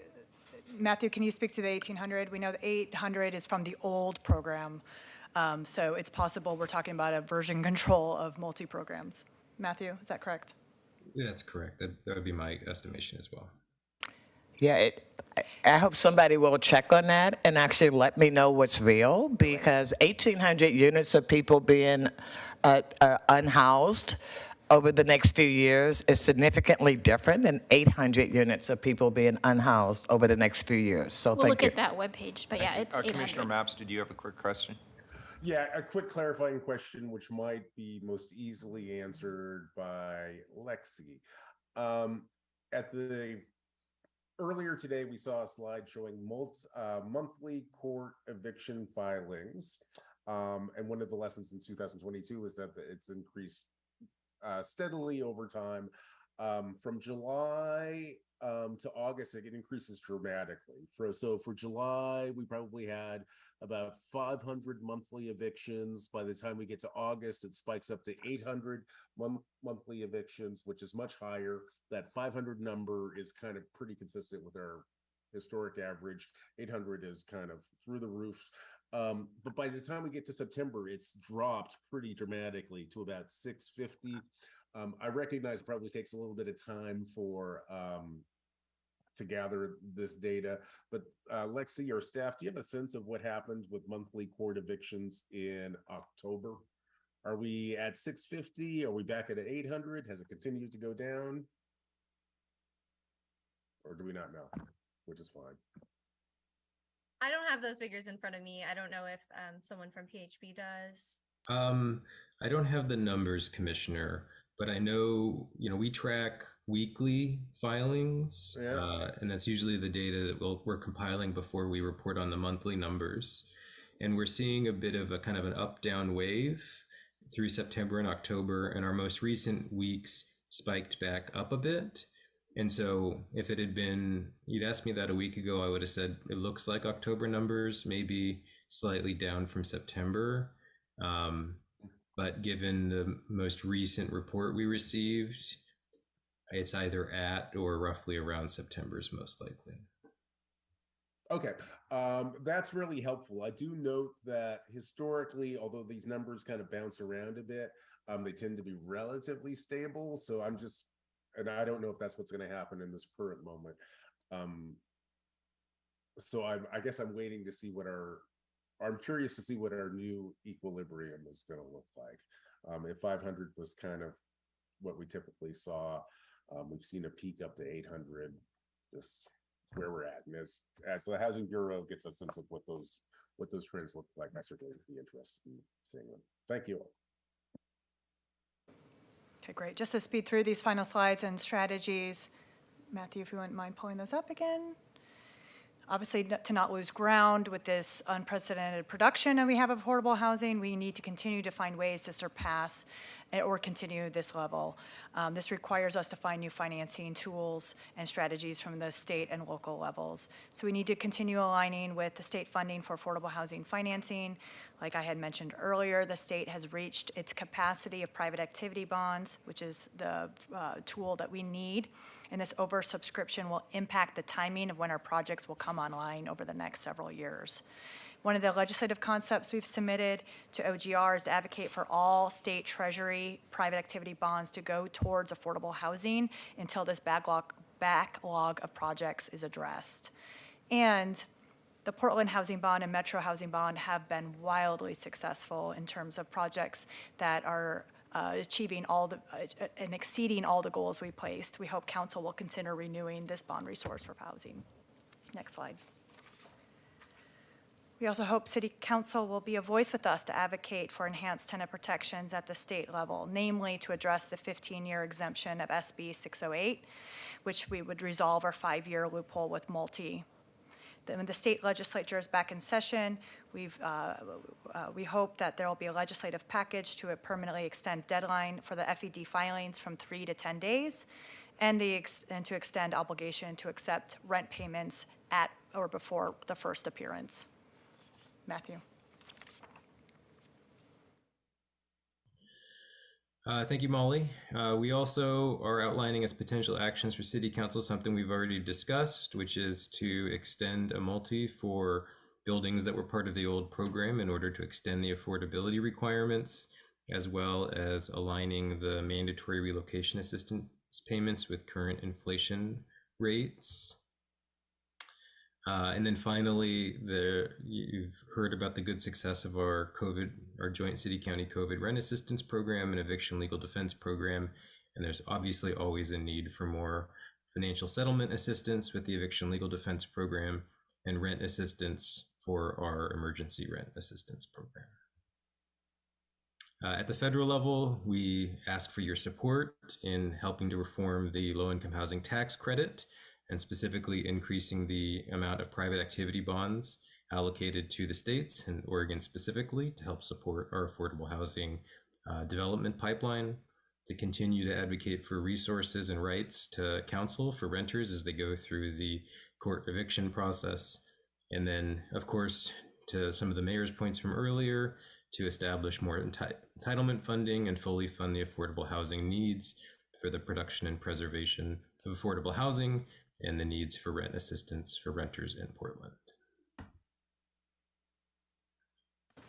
And because we do all of this work in partnership with our local jurisdictions, our housing authority in our county, I would like to invite now Justin Black, Director of Government Relations for the county, to speak on the programs and the needs.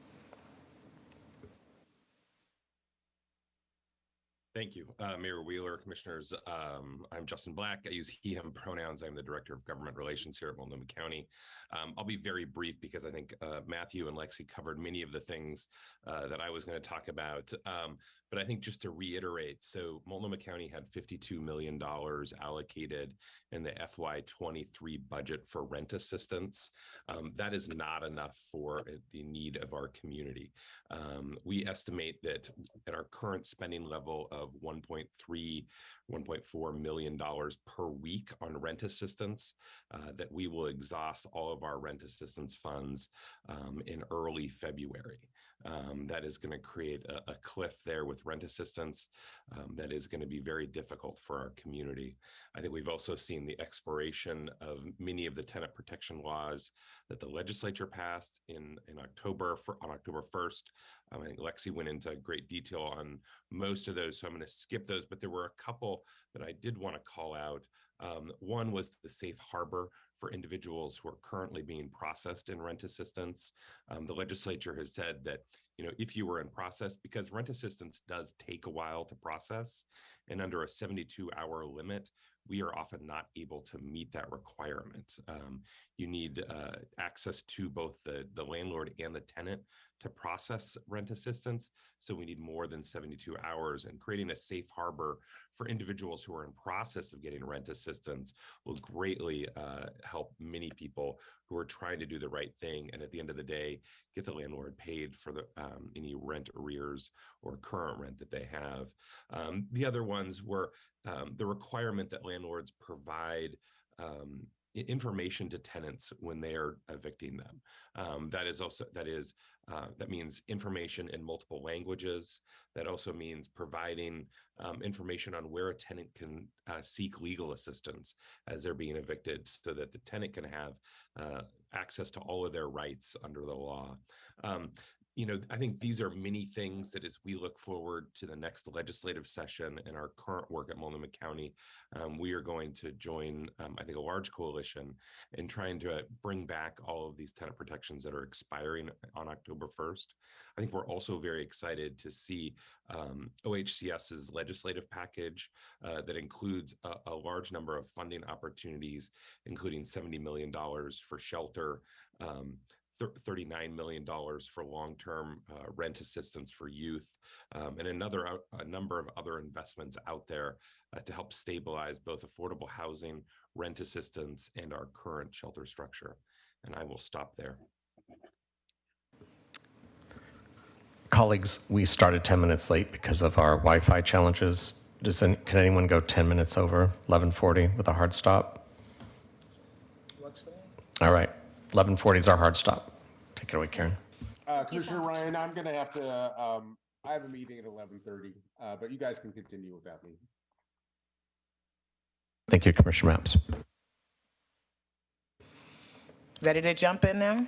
We are ready to start our discussion. Mayor, if there are questions from your colleagues, we're happy to answer at this time. So I think one thing we should do is stop pretending that 80% MFI is affordable. I call that workers' housing. The words we use really matter. And I want to know how we're going to fix the MULTE and reload program prior to incentivizing developers to build more. For example, we know today we don't have a definition of bedrooms. So when developers add 20 square feet and call it a 3-bedroom unit, as a city and state and county, we just say, okay, that sounds good. But, it looks like a closet and feels like a closet. Chances are it's a closet. But yet we're giving developers incentives to build family units. And you did talk about family units. I think you said we had built, I think I wrote it down somewhere, how many family units we built. But over the last few years, what we've known is that our inclusionary housing is really not doing what we intended, which is why Matthew's been doing a survey and an analysis of whether or not we're getting a return on our investment. And so I know we're all here today talking about how do we incentivize more housing development, but we have to fix what we have. And what we have now is really broken. Reload is broken because it's not tied to inflation and the rise in cost of living. So that's broken. So we need to fix that. We need to make sure that developers aren't and the fact that anything new that we're building is exempt from rent control seems a bit insane for the first 15 years, right? Don't we think poor people should be able to live in a new building and not be rent burdened, especially if it's built as an affordable unit? We got to fix that. So I am concerned in our rush for getting more units built that we are actually going to continue to get the poor outcomes that we have received thus far. As it relates to whether or not it is a good living environment for children. I know how many times you brought proposals in front of council, 3-bedroom unit in a 44-person building built for singles. And I know those kids are not having a good lived experience in that building, but apparently we as a city, county, and state just really don't care about the lived experience of people in those buildings. And I think it's a misnomer when we talk about how many units we've actually built. I found out from the Housing Bureau we actually own 2 affordable housing units. The city's magic power is actually putting 10% of the money into nonprofits who are building housing that people can truly afford to live in, which is at 30 to 60% of area median income. And so I guess for me, I have the sense of urgency, but I don't want us to rush and do bad stuff that actually only exacerbates poor people's issues. And some of your proposals, like renewing that overpriced housing bond that we put out the first time because we didn't take the time to do it right. Instead, what we did was rush to throw something on the ballot. That's not something I would support in its current formation. And so if we're going to do one, let's actually do one that actually works the way it should work. And as you know, we did that one before we changed state law that allowed us to work with nonprofits, right? So again, I don't think that we should be solidifying bad policy in place. We should actually be fixing what's broken with that policy and then building on to make it better. And again, we have to change how we talk about affordable housing, because nothing's affordable that's not 60% of area median income. And we allow developers to lie to us when they say they're building affordable, and 99% of it is at 80%. That is not affordable. That is workers' housing. And I think we as the city should talk about it differently and stop pretending that that's affordable housing. Thank you. Thank you, Commissioner. It sounds like we have a lot of support from you and probably other members of council to explore some of these solutions that were presented today. And you're absolutely right.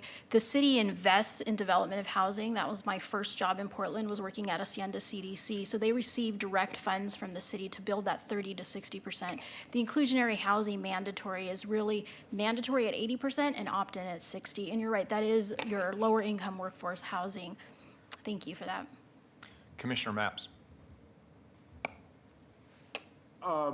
First, let me provide staff with some feedback on the recommendations that you put forward. I'd like to learn more about all of them. So I look forward to those ongoing future discussions. And I have two, maybe three questions sort of along those realms. One of the recommendations before us today is a fix for the old multi-program, which I don't understand it. I think you said one fix for the old multi-program is to extend the multi-program. I don't know. Can you give me an elevator pitch on what that looks like, or what you're proposing there? We would propose that we go back to those developers, that some of them have expressed interest already, to re-up a 10 years of a tax abatement, but in exchange for not 10 more years of affordability, something much longer than that, so that we don't get ourselves back in this place 10 years from now where we're right back to where we are. So the idea being we would protect those households for generations as opposed to just 10 more years. That matches how the current multi-program operates now, and that it provides an incentive for those who are doing inclusionary housing to do additional affordability. So we're streamlining programs, which is always good. We create that consistency across the board. And it's a great bang for your buck, if you will, when you look at what the tax abatement, the foregone revenue, and then those number of years of affordability in terms of that stabilization we have for generations. It's a very good tool. That sounds great. I still have a relatively thin understanding of how that would work, but I kind of want to encourage the Housing Bureau and my colleagues on council to move forward with that. That makes a lot of sense to me. My second question has to do with inclusionary housing. Is there a study? I feel like we were doing an evaluation of this program. I've heard lots of speculations on the impact it has on the stock of both housing here in Portland. What's the status of that inclusionary housing study, and when do we see it? Matthew, do you want to do this one? Sure thing. We are in the process of conducting the study of several components. There is the PSU resident survey and resident experience component, which we have in a final form from our partners at the PSU School of Social Work. We have also brought on BAE consultants to do development feasibility analysis work, and they're in the process of putting that together. There's some bodies of work that are happening at BDS, BPS, and the Housing Bureau around just some questions that have come up from different council offices around data requests. And then we have a stakeholder committee that's being convened. This Thursday is their first meeting, and they'll be meeting 6 times over the next 6 months. And they'll be getting all the information from these various components. And then we will bring back any recommended actions that the Bureau and the Commissioner's Office has in April of next year. April of next year. Okay, great. I look forward to that, and I think the results of that will matter a lot. And the last thing I want to say is, and Commissioner Hardesty touched on this too, when I take a look at what we've done in recent years to boost the amount of affordable housing that's out there, both the Portland Housing Bond and the Metro Housing Bond seem to have been incredibly important tools. I would like to learn more about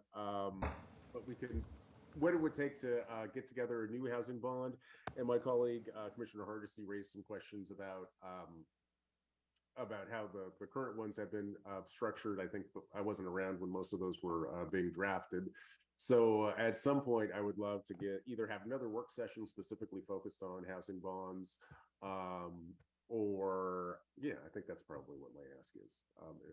If housing, I would say number one, I think the council needs to look at a housing bond, and I would love to have an extended discussion on that at some point. I don't know if today's the day for that, though.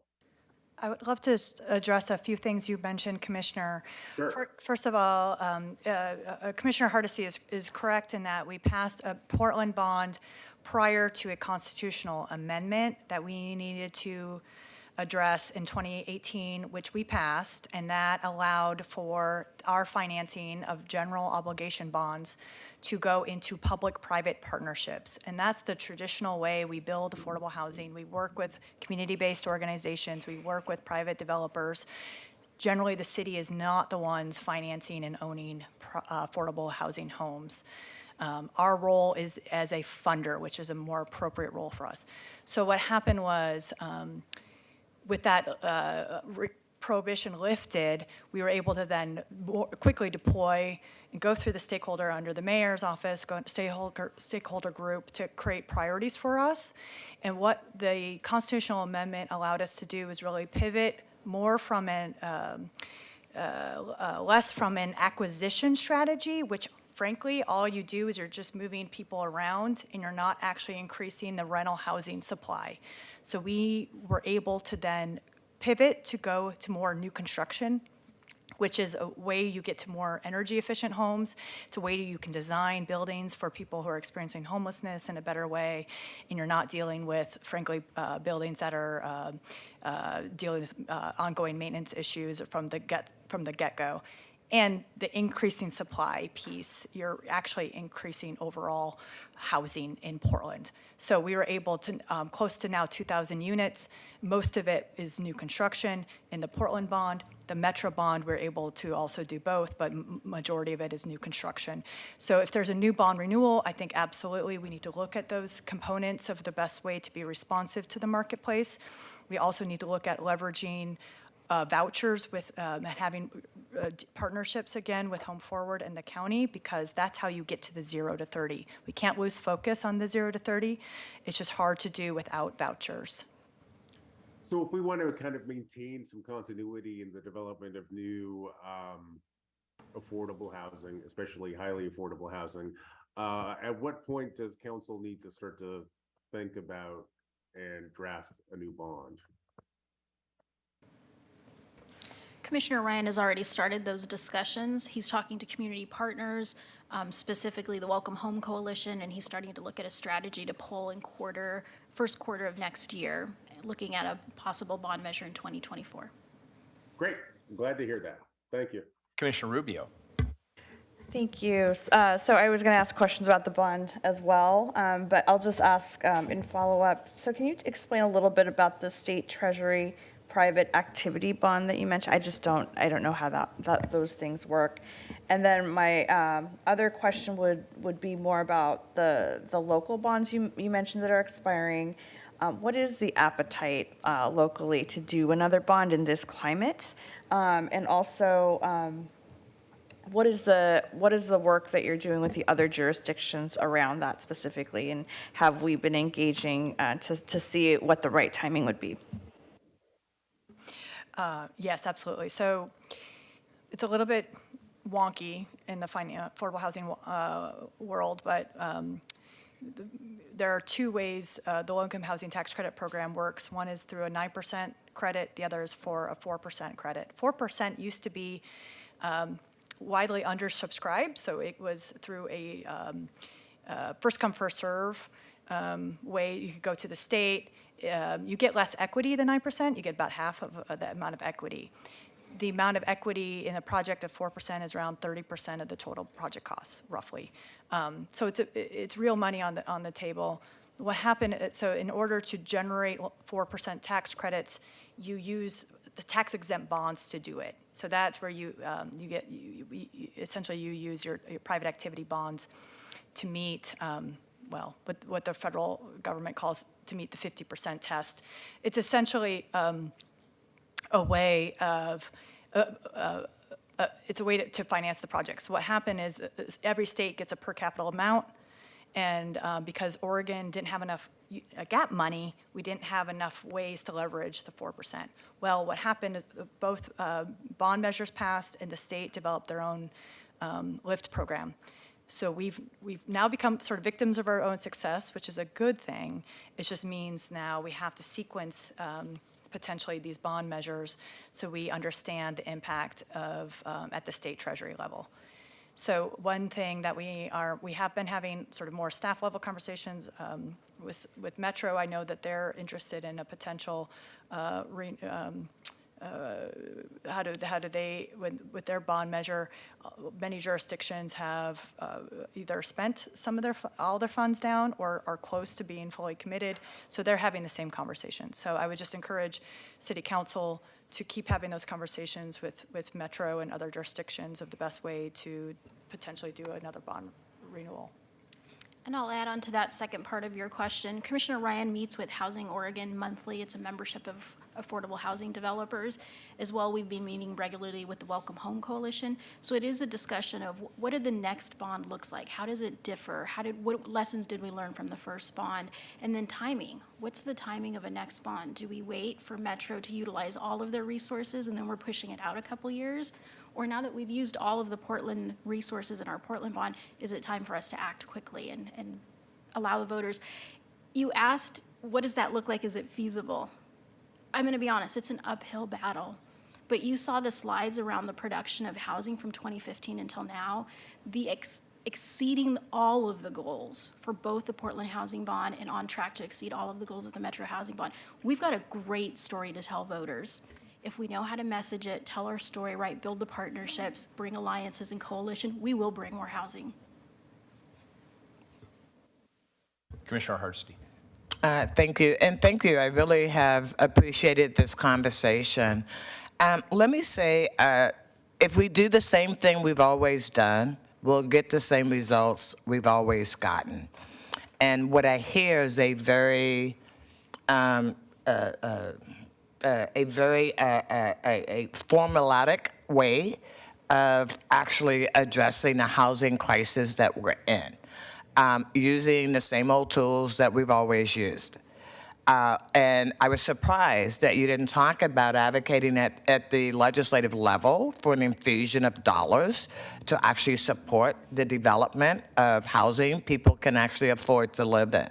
I was surprised that you didn't mention that, even now the E-Board could be meeting and investing money all over the state because the city of Portland, surprise, surprise, isn't the only one with this affordability issue. And so what I see is that as we typically do, we just go back to the toolbox of the tools that we've always used and somehow expect them to work differently. Let me just say that I hope you will be more creative and not be stuck in the traditional way that the Housing Bureau has always operated, and actually really think what would be in the best interest of people who work, live, and play in Portland who cannot afford to live in the city. Because you've already showed us, Black people can't afford to live here, Native Americans can almost not afford to live here, white families starting off cannot afford a starter home. We are becoming a city of the wealthy and the not wealthy. And I have heard nothing today that actually leads me to believe that we have a solution to that problem. So that regardless of your income, you can live anywhere in the city of Portland. And so we're not there yet as far as solution. And I appreciate, again, the hard work you've done. And Matt and I have actually been having this conversation as long as I've been here, since 2019. Some of you I haven't had this conversation with, but it's frustrating for me when I hear us using the same old tactics and strategies, somehow expecting us to have better outcomes. I think a priority is to actually up the relocation assistance so that it matches the cost of living index, because there will, if you get over 1,800 people that potentially have their rent going up, that's not talking about the thousands of people who are already unhoused, the thousands of people living in automobiles and mobile homes, the thousands of people that double, tripled up in apartments that are one bedroom. I don't think as a city we know how many people are housing insecure. I don't think we know how many people have been put out since the beginning of COVID. So what we're trying to do is put a toothpaste into the Titanic as it sinks, and we're only using the tools that we've always used. And so I just want to encourage you to think really outside of the boxes that you're accustomed to working in and come up with something big, bold, and visionary. Because if we do it the way we've always done it, we will be 10 years from now wondering why we have 10,000 people houseless rather than 5,000 that we have today. We have to do this together. I'm not putting it on you saying Housing Bureau is your fault, go fix it. I'm saying that as collectively as a city, we have to do much better for the people who live, work, and play here. Thank you. Thank you, Commissioner. And I'll just put my thoughts on the table. And thank you. This is very, as I said earlier, provocative discussion. And I appreciate the data sets and the slides that you provided. I think they were exactly the right ones to provoke the conversation that we wanted to have. So I heard a couple of themes. One theme I heard is we're facing the perfect storm. Some of this is as a result of local policies that have been implemented over a period of many years, but the vast majority are the result of either macroeconomic trends, inflation, for example, or things that have been done by other governments beyond the city of Portland. And I heard in particular during invited testimony that the federal government's rent support is expiring. I heard that programs like our legal aid program, which was funded through COVID dollars, those dollars are expiring. I heard discussions about state rental protections expiring. And I just want to be crystal clear. In a perfect storm, we cannot fight the storm alone. If there are things that are happening at the federal level, if there are things that are happening at the state level that we do not control, certainly we can advocate, but ultimately we do not control, we don't get a vote. I do not believe the city of Portland unilaterally and alone can correct for those types of shortcomings at the federal or the state level. I also just want to state again for the record, you had indicated right up front that we have a 25,000 unit affordable housing gap in this city. And I want to underscore again, I believe that is actually the problem. Everything else we're talking about is how do we remediate because of that problem, that supply side dynamic in our city. And I would ask us to have a clear-eyed, non-ideological discussion about what do we need to do to partner with the private sector in order to close that gap? Because the city of Portland, even if we run another housing bond, even if Metro runs another housing bond, it's marginal in terms of addressing that core issue. And I also just want to say something else about relo. That was a very divisive and difficult battle that was fought here at City Hall. And here we are literally 2.5 years later saying we want to bring it back because we did not anticipate, and surely nobody anticipated, the rates of inflation we're seeing. But the conversation today assumes that landlords, building owners, and developers aren't experiencing that inflation in their own cost structure. And I would argue that they absolutely are when it comes to managers, when it comes to maintenance of those facilities. They're also experiencing inflation. And I want to make sure that those voices are at the table here as well as we have these conversations. Again, clear-eyed, based on the facts, not ideological. That's what I hope happens if we bring this discussion back to City Hall. One question I do have is, what is the total delta? What is the cost of holding everybody even given the inflation for, say, a 2-year period. I'd like to know what that number is. And maybe we should put our money where our mouths are if we really believe this is important. Because there are dynamics to this that I want to make sure we don't overlook. So I'd like to know that number to the best of your ability. I realize that's a difficult one to calculate, but there's a lot of smart people at City Hall, up in the city economist's office and others who can maybe give us some idea of what that number is. I'd love to see it. So those are just sort of my random thoughts for right now. Commissioner Ryan? Yeah. Well done. Great, Thank you. Great conversation. I appreciate it. I Thank you. appreciate the staff. I appreciate your leadership, Interim Director Rogers. And this was important for us to have all the same information at the same time. There's a lot of speculation out there, and it's important for us to level set and get the real facts. What we heard today is before the legislative agenda is formalized. You got some good information, so we can work with our Office of Government Relations as we form our state agenda and our federal agenda. And that's what's really important here as well. And I just want to thank, again, the fact that we had this level setting dialogue. No one wants anyone to be out on the streets from these policies. We are one cog in the big wheel, and we also need to remember the local alignment with the county as we go forward. The city cannot do this alone, and we won't do it alone. And so I think that's what was really revealed today, and I appreciate that it was all out in the public discourse.